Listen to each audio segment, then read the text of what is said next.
मीरपुर नाम के शहर में तेजस अपनी पत्नी नीरू के साथ रहता था। पति पत्नी दोनों ही नौकरी करते थे। एक दिन तेजस गांव अपनी माँ के पास फोन करता है। हेलो, प्रणाम माँ। जीते रहो माँ, तुम दादी बनने वाली हो। हैं? अरे वाह, ठीक है बेटा, मैं कल ही आती हूँ। जब माँ जी शहर पहुंची तो बेटे बहू ने बहुत अच्छे से स्वागत किया। लीजिए माँ जी, चाय। अरे गर्मा गर्म पकोड़े ले आओ माँ के लिए। नीरू रसोई में गई और 2 मिनट में ही पकोड़े ले आई। जी ये लीजिए। बहू, जादू से बनाए हैं क्या? अभी तो रसोई में गई थी। यम्मी। माँ जी, शीला रसोई में पकोड़े तल रही है, मैं बस लेकर आई। हे भगवान, मेरा धर्म भ्रष्ट कर दिया तूने। अब तो गंगा जल से शुद्धिकरण करना होगा।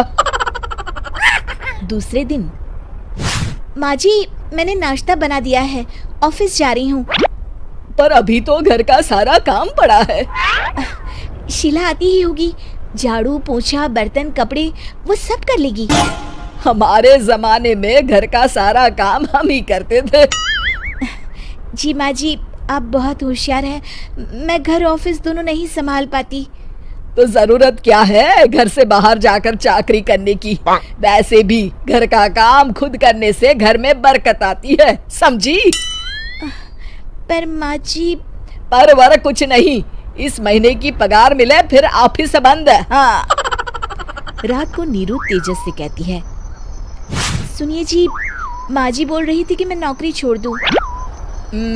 वैसे ठीक ही तो है, अभी तुम्हें आराम की जरूरत है।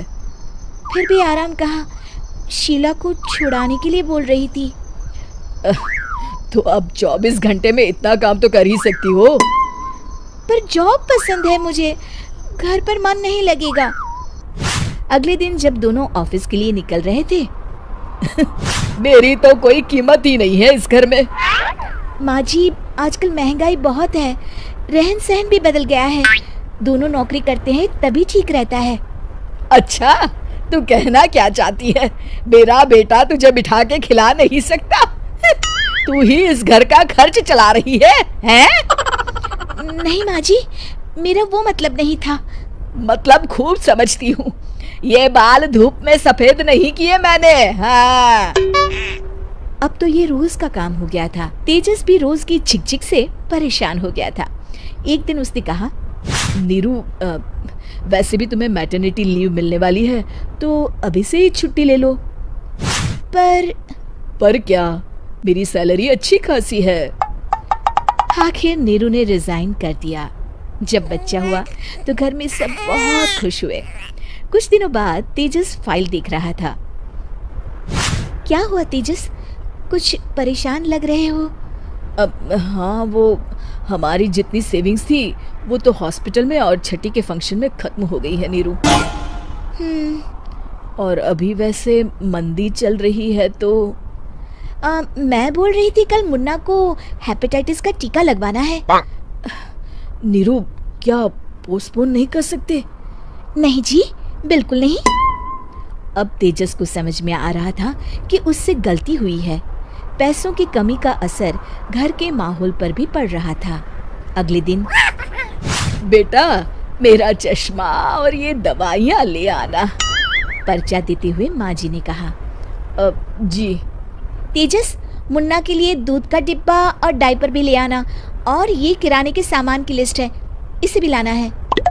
तेजस गुस्से में लिस्ट मरोड़ कर फेंकता है और चिल्लाता है, पैसे क्या पेड़ पर उगते हैं? ये ले आना, वो ले आना। अरे पर ये जरूरत का सामान ही है।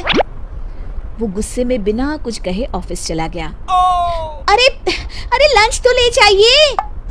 नीरू दौड़कर डिब्बा पकड़ाती है। एक दिन खाना खाने के बाद, नीरू, अब तो मुन्ना कुछ बड़ा हो गया, तो अब तुम वापस ज्वाइन कर लो ना जॉब। पर इस रिसेशन में जॉब मिलना बहुत मुश्किल है। ट्राई तो करो। फिर मुन्ना? माँ जी है ना, और एक फुल टाइम मेड भी लगा लेंगे। पर माँ जी, उन्हें तो पसंद नहीं। तभी माँ जी वहाँ आ जाती है और प्यार से नीरू के सर पर हाथ फेरते हुए बोलती है, अब मेरी समझ में आ गया बहू, पहले के और अब के समय में अंतर है। तुम काम शुरू करो, मुन्ना की जिम्मेदारी मेरी। मेरी प्यारी माँ जी। ये कहकर नीरू उनके गले लग गई। शिक्षा, परिवर्तन संसार का नियम है, हमें भी समय के साथ चलना चाहिए। उम्मीद है कि आपको हमारी ये कहानी पसंद आई होगी। कृपया हमारे चैनल को सब्सक्राइब करें और सभी अपडेट्स के लिए बेल आइकन जरूर क्लिक करें। और हाँ, वीडियो लाइक और शेयर करना मत भूलिएगा। Bye bye.